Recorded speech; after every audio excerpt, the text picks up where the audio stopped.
My name's Jasmine, and this is my final project presentation, and I am going to be covering the topic of psychopathy. Okay, so psychopathy. What is it? So according to this definition given by Anderson and Kale in 2014 in an article they wrote, psychopathy can be defined as a neuropsychiatric disorder marked by deficient emotional responses, lack of empathy, and poor behavioral controls, commonly resulting in persistent antisocial deviance and criminal behavior. So wait, can someone be diagnosed as a psychopath? So technically, psychopathy is not a diagnosis, but rather a term used to describe some people with certain characteristics. So these characteristics are most closely related to something called antisocial personality disorder, or ASPD. And ASPD is a diagnosis and can be found in the DSM-5. So both terms, psychopathy and sociopathy or sociopathy, are not true diagnoses, but they are both terms commonly associated with ASPD, which would be like the actual term, like the diagnosis. So, according to the APA, ASPD, or antisocial personality disorder, can be defined as an individual with a pattern of violating or disregarding the rights of others. They may not conform to social norms, constantly deceive others, and act impulsively. So, some of the traits of somebody who would have ASPD would be a disregard for the rights of others, being aggressive, callousness, impulsive, and participation in unlawful activities.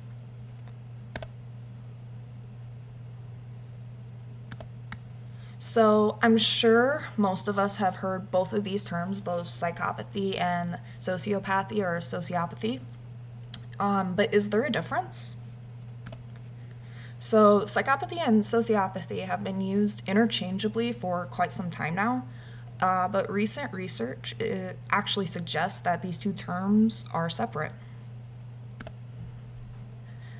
So to break it down, a psychopath can be thought of as an individual who has no sense of morality or empathy, little to no fear or anxiety, and no remorse. They cannot process their own feelings, therefore, they can't really understand other people's feelings. They know right from wrong, but they choose to cheat because winning and control is everything. But on the other hand, so a sociopath could be thought of as an individual who does have some sense of morality, like some type of conscience, and may feel some emotions. So they may feel fear, shame, remorse, anxiety, guilt, etc.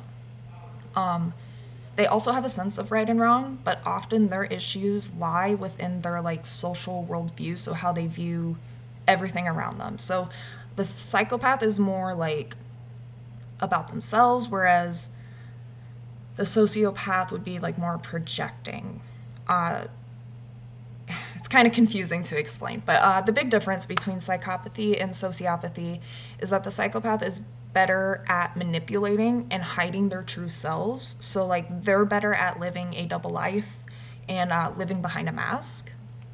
Whereas a sociopath would have, I mean, they can do it, they do it, but they're going to have a harder time hiding who they truly are. So they're going to be more likely to like get heated in a moment and like blow up. So there is still more needed debate around the psychopath and sociopath issue.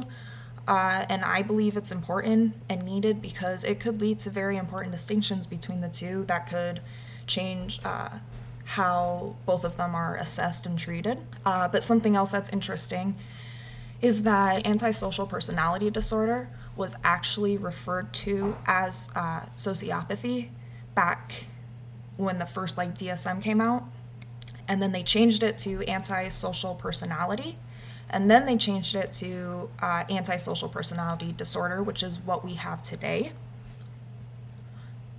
So what causes psychopathy? So there are quite a few theories of psychopathy, or like how where it originates, how it starts. And I won't go into too much detail with these because you could go into a bunch of detail with each of them. So I'll just give an example of 3 different ones. So the first one would be the brain-based model.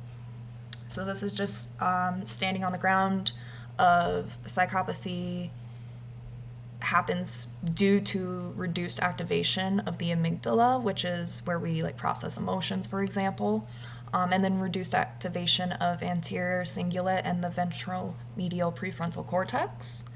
That's a mouthful.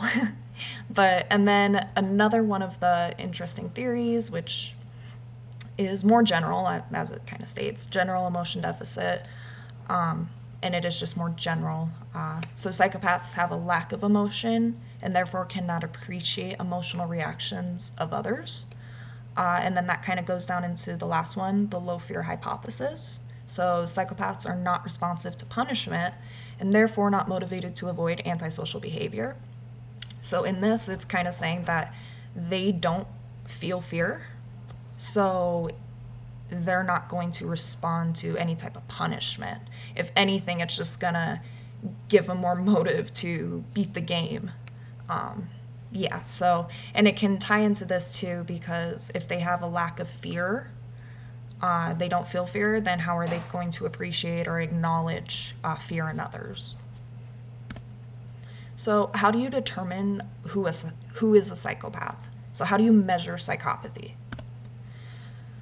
The most well-known and most used, it's considered the gold standard in measuring psychopathy, is the Hare Psychopathy Checklist Revised, or the PCLR. The PCLR was originally designed by Dr. Robert Hare as a research tool for assessing incarcerated offenders for psychopathy.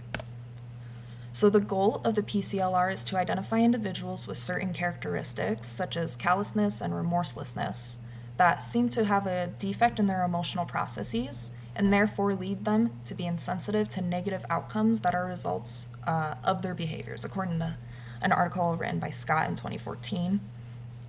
So to kind of break it down, the PCLR, it's a 20-item assessment with a maximum score of 40. So 40 is the highest score possible. The average person will rate about a 5, and then the average incarcerated male offender rates at about a 23. But a true psychopath, so somebody who would be considered like a psychopath, will rate at a 30 or higher.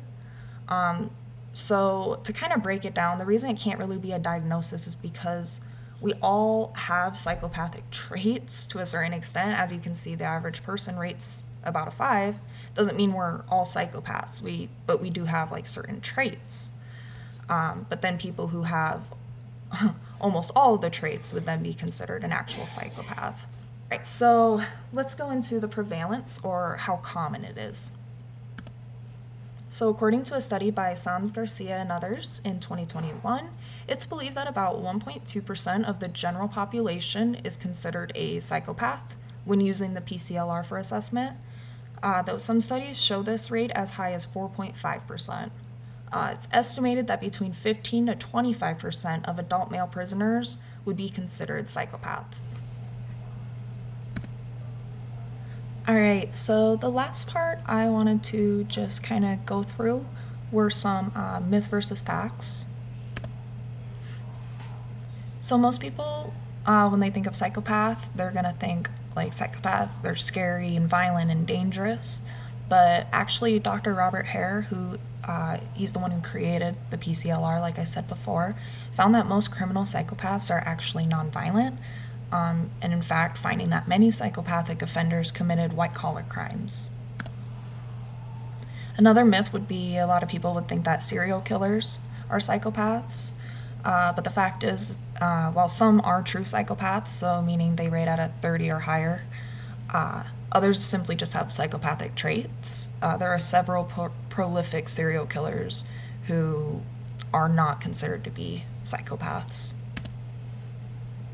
Then the last part I wanted to bring up is that psychopaths are usually not out with the goal to specifically harm others, but if it happens as a result, they don't really care about the feelings or well-being of others. And if we actually apply the theories from earlier on the theories around psychopathy. We could examine it from another light, and it's rather like they don't know how to process those emotions, and therefore this leads them to have little fear and not think of others that may be harmed along the way because they don't feel it themselves. The psychopath is playing the game to win, not to be nice. Control is the ultimate motive for the psychopath. Alright guys, and that concludes my presentation. I hope everyone enjoyed and learned something new.